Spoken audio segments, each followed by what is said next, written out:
కూటమి ప్రభుత్వం 15 నెలల పాలనలో సాధించిన విజయాల్ని ప్రజల్లోకి తీసుకువెళ్లేందుకు కూటమి పార్టీలు సిద్ధమయ్యాయి. అనంతపురంలోని ఇంద్రప్రస్థ నగర్లో ఈ నెల 10న సూపర్ 6 సూపర్ హిట్ పేరుతో భారీ బహిరంగ సభ నిర్వహించనున్నాయి. అధికారంలోకి వచ్చాక 3 పార్టీలు ఉమ్మడిగా నిర్వహిస్తున్న తొలి సభ ఇదే కావటం ప్రతిష్టాత్మకంగా తీసుకున్నాయి. ఇక ముఖ్యమంత్రి చంద్రబాబు, ఉప ముఖ్యమంత్రి పవన్ కళ్యాణ్, మంత్రి నారా లోకేష్, బీజేపీ రాష్ట్ర అధ్యక్షుడు పీవీఎన్ మాధవ్ సహా 3 పార్టీల అగ్రనేతలు హాజరు కానున్నారు. బుధవారం మధ్యాహ్నం 3 గంటలకు ప్రారంభమయ్యే ఈ సభకు రాష్ట్రంలోని వివిధ ప్రాంతాల నుంచి లక్షల మంది తరలివస్తారు అనే అంచనాలతో ఏర్పాటు చేస్తున్నారు. 17 నెలల్లో తీసుకున్న కీలక నిర్ణయాలు, 1,00,000 కోట్లకు పైగా ఖర్చుతో సూపర్ 6 హామీల అమలు, అభివృద్ధి కార్యక్రమాల్ని నేతలు వివరించనున్నారు. సామాజిక పింఛన్ల పంపు, దీపం 2.0 కింద ఉచితంగా గ్యాస్ సిలిండర్ల పంపిణీ, తల్లికి వందనం, అన్నదాత సుఖీభవ, ఆర్టీసీ బస్సులో మహిళలకు ఉచిత ప్రయాణం, మెగా డిఎస్సి, అన్నా క్యాంటీన్ల పునరుద్ధరణ, పారిశ్రామిక పెట్టుబడులు, యూనివర్సల్ హెల్త్ పాలసీ సహా పలు సంక్షేమ అభివృద్ధి పథకాల ప్రయోజనాలు నేతలు ప్రధానంగా ప్రస్తావించనున్నారు. అయితే ఈ కార్యక్రమం సూపర్ 6 సూపర్ హిట్ అనే కార్యక్రమం గురించి, అయితే ఇది ఏ ఉద్దేశంతో నిర్వహిస్తున్నారు, దీనివల్ల ఎటువంటి ప్రయోజనం చేకూరనుంది, వీటన్నిటికి సంబంధించిన డీటెయిల్స్ సీనియర్ జర్నలిస్ట్ అక్బర్ గారితో మాట్లాడి తెలుసుకుందాం. ఆయన ప్రెజెంట్ ఫోన్ లైన్లో అవైలబుల్గా ఉన్నారు. అక్బర్ గారు, సూపర్ 6 సూపర్ హిట్ అనే కార్యక్రమాన్ని ఏ విధంగా చూడాలి? Good evening. అనంతపురం జిల్లాలో సూపర్ 6 సూపర్ హిట్ అనే ఈ కార్యక్రమాన్ని కూటమి ప్రభుత్వం చేపడుతుంది. చంద్రబాబు నాయుడు నాయకత్వంలో ముఖ్యమంత్రిగా 14 నెలల పాలనలో ఆయన సక్సెస్ అయ్యారనేది ప్రధానమైనటువంటి వాళ్ళ అభిప్రాయము. అందుకోసం 3 పార్టీలు కలిపి అనంతపురం వేదికగా ఇక్కడ కార్యక్రమాన్ని నిర్వహిస్తున్నారు. అయితే తెలుగుదేశం పార్టీ అనంతపురం జిల్లాలో చాలా బలమైన పార్టీ. ఎన్టీ రామారావు పార్టీ ప్రారంభించిన తర్వాత ఇక్కడ ఆయన కష్టాల్లో ఉన్నప్పుడు కానీ, ఆయన సంతోషంగా ఉన్నప్పుడు కానీ పార్టీ తరఫున పెద్ద ఎత్తున కార్యకర్తలు ఆయనకి అండగా నిలిచారు. ఆ అండగా నిలిచిన క్రమంలోనే ఈ రోజు అనంతపురం వేదికగా ఈ కార్యక్రమానికి శ్రీకారం చుట్టారు. ఇక్కడ అనంతపురంలో జరిగే ఈ కార్యక్రమానికి సుమారుగా 3 లక్షల మందికి పైగా వస్తారని అంచనా వేస్తున్నారు. ఈ అంచనాలో భాగంగానే మొత్తం రాష్ట్ర వ్యాప్తంగా ఉన్నటువంటి పార్టీ నాయకులు, మంత్రులు, ఇతర కార్యకర్తలు పెద్ద సంఖ్యలో తరలి వస్తారనే అంచనాతో వారికి అందరికీ కూడా తగిన ఏర్పాట్లు చేసే విధంగా జిల్లాలో మంత్రులు సుమారుగా 10 మంది మంత్రులు గడిచిన వారం రోజులుగా అనంతపురంలోనే మకాం పెట్టి ఏర్పాట్లు పర్యవేక్షిస్తున్నారు. మరోవైపు అధికారులు కూడా ప్రభుత్వానికి ఎటువంటి ఇబ్బంది కలగకుండా ఉద్దేశంతో అధికారులు, జిల్లా కలెక్టర్ నేతృత్వంలో ఎస్పీ జగదీష్ వీరంతా కూడా పర్యవేక్షిస్తున్నారు. అయితే ఈ పర్యటన ఏదైతే ఉందో ఈ కార్యక్రమం మొత్తం కూడా అనంతపురం జిల్లాతోనే కాకుండా రాష్ట్ర వ్యాప్తంగా కూటమి ప్రభుత్వం ఏదైతే విధానాలు తీసుకొచ్చిందో ఆ విధానాలను ప్రజలను తీసుకుపోవడము, ఈ 14 నెలల్లో మేము పూర్తిగా విజయవంతమయ్యామనేది వాళ్ళు చెప్పదలసిన అంశంగా చెప్పుకోవచ్చు. దేశవ్యాప్తంగా ఈ విషయాన్ని ప్రజలకు తీసుకెళ్లాలనే ఆలోచనతోనే ఈ కార్యక్రమాన్ని ప్రతిష్టాత్మకంగా పెట్టారు. రెండో వైపు రాయలసీమ జిల్లాల్లో ముఖ్యంగా రెడ్డి సామాజిక వర్గం ఈ జిల్లాల ప్రభావం ఎక్కువగా ఉంటుంది. కర్నూలు గాని, అనంతపూర్ గాని, కడప గాని, చిత్తూరు జిల్లాల్లో రెడ్డి సామాజిక వర్గం ప్రధానమైనటువంటి భాగస్వామ్యం ఉంది.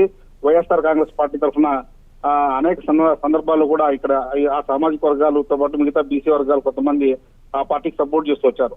దీంతో ఈ సామాజిక వర్గాలను ఆకట్టుకునే క్రమంలో భాగంగానే ఈ కార్యక్రమాన్ని కూడా ఇక్కడ పెడుతున్నారనేది అర్థమవుతుంది. రెండో విషయం ఏమంటే అనంతపూర్ జిల్లాలో ఈ మొత్తం ఇరిగేషన్ పరంగా కూడా అనంతపూర్ జిల్లాలో ఈ మధ్య కాలంలో బాగా అభివృద్ధి చెందింది. గతంలో ఇరిగేషన్ పూర్తిగా బలహీనంగా ఉండేది. వైఎస్ రాజశేఖర రెడ్డి ముఖ్యమంత్రిగా వచ్చిన తర్వాత అనంతపురం జిల్లాకి దిశ 2 మారింది. ఈ జిల్లా కరువు పరిస్థితుల నుంచి హంద్రీనివా ప్రాజెక్టు తీసుకొచ్చిన తర్వాత మొత్తం 6 లక్షల ఎకరాలకు నీరు ఇవ్వాలని చెప్పేసి మొదట్లో ఇది హంద్రీనివా ప్రాజెక్టు రూపకల్పన చేసింది ఎన్టీ రామారావు గారు. అయితే ప్రాజెక్టు మళ్ళీ దాన్ని సద్వినియోగం చేస్తున్న వాటిలో నందమూరి తారక రామారావు తర్వాత వైఎస్ రాజశేఖర రెడ్డి దాన్ని కొనసాగింపుగా 2014-19 మధ్యలో చంద్రబాబు నాయుడు గారు కూడా 2వ దశ పనులను అంటే జీడిపల్లి నుంచి 2వ దశ పనులను పూర్తిగా చేయించారు. కుప్పం వరకు నీళ్లు తీసుకుపోగలిగారు. ఇవన్నీ కూడా ఈ అంశాలన్నింటినీ కూడా ప్రజలకు తీసుకెళ్లాలనే ఉద్దేశంతోనే ఈ సూపర్ 6 సూపర్ హిట్ సభను అనంతపురం వేదికగా నిర్వహిస్తున్నారు.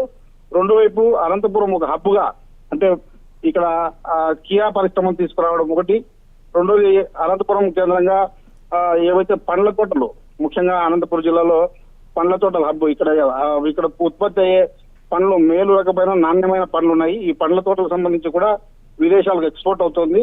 ఇవన్నీ కూడా ఈ కూటమి ప్రభుత్వం హయాంలోనే చేశామని చెప్పుకునే విధంగా, మేము డెవలప్ చేశామనే విధంగా ఈ మొత్తం కార్యక్రమాన్ని జనంలో తీసుకునే ప్రయత్నం జరుగుతుంది. శ్రీ అయితే ఒకవైపు చూస్తేనేమో ఇటు వైఎస్ఆర్ వర్ధంతి రోజున ఇటు జగన్ పర్యటించినప్పుడు కూడా చీనీ రైతులు వీళ్ళందరి పరిస్థితి గురించి కూడా ఆయన సమీక్షించడం జరిగింది. అయితే జనాలందరిలో కూడా ఇప్పుడు టీడీపీ ప్రభుత్వం కూటమి ప్రభుత్వం తీసుకొచ్చిన పథకాలు ఒక ఫెయిల్యూర్ అన్నట్లుగా కూడా అదే దిశగా అందరికీ చెప్పే విధంగా కూడా ఇటు ప్రతిపక్షం ప్రయత్నిస్తుంటే ఈ కార్యక్రమం నిర్వహించడం ప్రతిపక్షాల ప్రచారాన్ని తిప్పికొట్టడంలా చూడొచ్చా? అంటే ఒకటి రెండు ఏదంటే అధికారంలో ఉన్నప్పుడు సహజంగానే అధికార పార్టీ తరఫున మొత్తంగా వాళ్ళు అనుకూలంగా ఏవైతే కార్యక్రమాలు ఉన్నాయో అవన్నీ కూడా అనుకూలంగా మలుచుకునే ప్రయత్నం చేయడం అనేది ప్రభుత్వంలో జరిగే ప్రక్రియ. అయితే ప్రతిపక్షంగా కూడా ప్రభుత్వం ఏదైతే విధానాలను లోపాలు ఉన్నాయో వాటిని ఎండగట్టే ప్రయత్నం ఎప్పటికప్పుడు చేస్తూనే ఉంది. వైఎస్ జగన్మోహన్ రెడ్డి నేతృత్వంలోని వైఎస్ఆర్ కాంగ్రెస్ పార్టీ రేపు 9వ తేదీన మొత్తం రాష్ట్ర వ్యాప్తంగా రైతులకు సంబంధించిన సమస్యల మీద పెద్ద ఎత్తున నిరసన కార్యక్రమాలను ఆర్డీఓ కార్యాలయం ముందు చేపట్టింది. ఇందులో భాగంగానే రైతుల విషయంలో యూరియా గానీ, తర్వాత ఎరువుల విషయంలో ఇవన్నీ బ్లాక్ లోకి వెళ్ళిపోయాయి. బ్లాక్ మార్కెట్ లో ఈ వ్యవహారం జరుగుతుంది. చాలా మంది బ్లాక్ మార్కెట్లకి అధికారుల ప్రమేయంతో పాటు ప్రభుత్వ పెద్దల ప్రమేయం ఉందని చెప్పేసి పెద్ద ఎత్తున ఆరోపణలు చేస్తున్నారు. ఈ ఆరోపణలు చేస్తున్న క్రమంలో ఈ మొత్తం అంశాలన్నింటినీ కూడా తిప్పికొట్టేందుకు ఈ వేదికను ఉపయోగించుకోవాలని చెప్పేసి తెలుగుదేశం పార్టీ తర్వాత కూటమి ప్రయత్నం చేస్తుంది. అయితే వైఎస్ఆర్ కాంగ్రెస్ పార్టీ మాత్రం ఎక్కడికెక్కడ వారి బలహీనతలను, తర్వాత అధికార పార్టీ ఏవైతే వైఫల్యాలు ఉన్నాయో వాటిని ఎండగట్టే ప్రయత్నం కొనసాగే ప్రయత్నం చేస్తుంది అనేది శ్రీ. అయితే 3 పార్టీలు కూడా ఒక దగ్గరికి చేరి అనంతపురంలో ఈ సభను నిర్వహిస్తున్నాయి. మరి ఈ సభ సూపర్ హిట్ అయినా ఎంతమంది జనాలు వస్తారని ఆశిస్తున్నారు? వాస్తవంగా చెప్పాలంటే కూటమిలో అభిప్రాయ భేదాలు పెద్ద ఎత్తున ఉన్నాయి. గ్రామ స్థాయిలో అయితే పెద్ద నాయకులు ఎవరైతే డిప్యూటీ సీఎం గారు కానీ, కొత్త సీఎం గారు కానీ, లేకపోతే అటువైపు మాధవ్ గారు కానీ, వీళ్ళంతా కూడా పైకి అక్కడ పార్టీలో పై స్థాయిలో వాళ్ళంతా కూడా సమైక్యంగా పనిచేస్తున్నట్టు కనిపిస్తున్నప్పటికీ గ్రామ స్థాయి నుంచి నియోజకవర్గాల్లో ఏవైతే ఉన్నాయో కార్యకర్తలు తెలుగుదేశం పార్టీ నాయకుల మధ్య పూర్తిగా సమన్వయం ఏమాత్రం కనిపించడం లేదు. ఎందుకంటే పదవుల పై విషయంలో కానీ, లేకపోతే స్థానికంగా స్టోర్ల కేటాయింపు కానీ, లేకపోతే స్థానికంగా ఉన్నటువంటి ఇతర ప్రభుత్వానికి సంబంధించిన పథకాల్లో కూటమిలో ఉన్నటువంటి మిగతా పార్టీలకు, జనసేనకు కానీ, బీజేపీకి కానీ సరైనటువంటి గుర్తింపు ఇవ్వకపోగా వారికి దూరంగానే పెడుతున్నారు. ఎందుకంటే భవిష్యత్తులో తెలుగుదేశం పార్టీ వీరితో విడిపోతే ఈ గ్రామాల్లో ఆ పార్టీలు బలపడకూడదు అనేది ఒక ఆలోచన. రెండోది, ఆ పార్టీలు ఏదైతే బలపడితే రేపొద్దున తెలుగుదేశం పార్టీకి నష్టం కలుగుతుందనే భయం ఇప్పటి నుంచినే ఈ పార్టీ తెలుగుదేశం పార్టీలు ప్రధానంగా నాయకత్వంలో కనిపిస్తోంది. అందుకోసము పైకి మాత్రం వీళ్ళంతా కలిసి ఉన్నట్టు కనిపిస్తున్నప్పటికీ గ్రామ స్థాయిలో, క్షేత్ర స్థాయిలో 2 విధాలుగా ఆ పార్టీ నాయకులు, కార్యకర్తలు ఎక్కడెక్కడ దూరంగానే ఉన్నారు. అయితే ఈ సభా వేదికపై నుంచి మాత్రం సమైక్యంగా ఉండి మేము పనిచేస్తున్నామనే ఒక స్లోగన్ తీసుకునే వెళ్లే ప్రయత్నం జరుగుతుంది. ఎందుకంటే అధికారంలో ఉన్నప్పుడు ఆటోమేటిక్ గా ఆ కింది స్థాయిలో ఉన్నటువంటి లోపాలు అవన్నీ కూడా కనిపించవు. ఆ పై స్థాయిలో ఉన్నటువంటి అందరూ కూడా ఇవన్నీ కూడా పూర్తిగా చూసేందుకు మాత్రం కనిపించకపోయినప్పటికీ వాస్తవ విషయాలు మాత్రం భిన్నంగా ఉంటాయి. క్షేత్రస్థాయిలో ఉన్నటువంటి కార్యకర్తల కష్టాలు కానీ, ఇబ్బందులు కానీ పై నాయకత్వం పెద్దగా గుర్తించకపోవచ్చు. అందుకోసము ఎక్కడికెక్కడ వాళ్ళు బలపడే రీతిలోనే ఈ ప్రయత్నాలు చేస్తున్నారు. ఈ మొత్తంగా ఈ 2 పార్టీలు బలపడితే తెలుగుదేశం పార్టీకి నష్టం జరుగుతుందనే భయం కూడా ఆ పార్టీ నాయకుల్లో ఉంది. Shri. Right, thanks for the details Akbar. So SC, ST, BC, minority సహా అన్ని వర్గాల అభివృద్ధి, సంక్షేమం కోసం తీసుకుంటున్న చర్యల్ని సభలో చెప్పనున్నారు. ఇక రాష్ట్రంలో 5 కోట్ల మంది ప్రజలకు 25 లక్షల వరకు వైద్య చికిత్సలు ఉచితంగా చేయించుకునేందుకు యూనివర్సల్ హెల్త్ పాలసీ అమలు చేస్తూ ప్రభుత్వం తీసుకున్న నిర్ణయాన్ని కూడా ఈ సభలో వివరించనున్నారు. ఏడాదిలోనే హంద్రీనివా కాల్వల విస్తరణ ద్వారా రాయలసీమ చివరి భూములకు తొలిసారి సాగునీరు అందించిన విషయాన్ని కూడా తెలుపనున్నారు. ఇక చేనేతకు అండగా హ్యాండ్లూమ్స్కి నెలకు 200 యూనిట్లు, పవర్ లూమ్స్కి 500 యూనిట్ల ఉచిత విద్యుత్తు, ఇక చేనేత ఉత్పత్తులకి GST 5% రియంబర్స్మెంట్ ఇస్తూ కూడా ప్రభుత్వం తీసుకున్న నిర్ణయాలని ఈ సభలో కూడా తెలియచేయనున్నారు. అయితే ముఖ్యంగా కూడా సూపర్ 6 పథకాలు సూపర్ హిట్ అన్నదాన్ని కూడా ప్రజల్లోకి తీసుకొని వెళ్లే విధంగా మరొకటి ఏంటంటే కూటమి ప్రభుత్వంలో కింది స్థాయిలో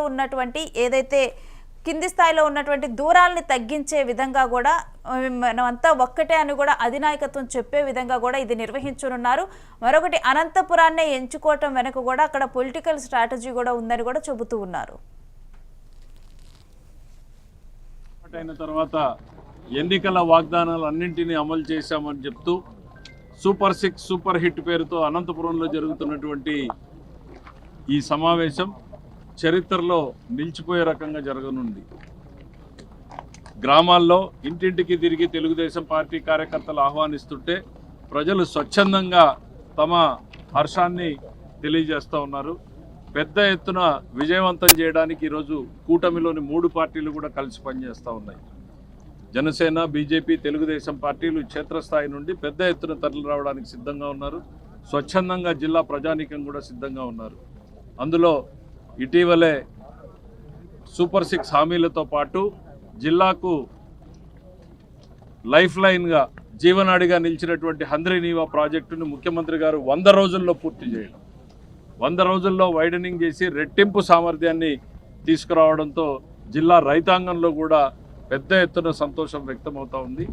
ఆ ఆనందం మొత్తం కూడా ఈ మీటింగ్లో రిఫ్లెక్ట్ అవుతుంది అనేటువంటిది మేము భావిస్తూ ఉన్నాం. దాంతోపాటు ఈరోజు చేస్తున్నటువంటి ఏర్పాట్ల గురించి రాష్ట్రంలో ఉన్నటువంటి మీరు చూస్తూనే ఉన్నారు 3 రోజుల నుంచి మంత్రులు నారాయణ గారు కావచ్చు, అనగాని సత్యప్రసాద్, గొట్టిపాటి రవికుమార్ గారు, మన ట్రాన్స్పోర్ట్ మినిస్టర్ గారు, ఇంకా ఇతరులు అందరూ కూడా వీరితో పాటు జనసేన మరి బీజేపీ నాయకులు కూడా ఇక్కడే ఉండి ఈ ఏర్పాట్లన్నింటినీ కూడా పర్యవేక్షించడం జరుగుతూ ఉంది.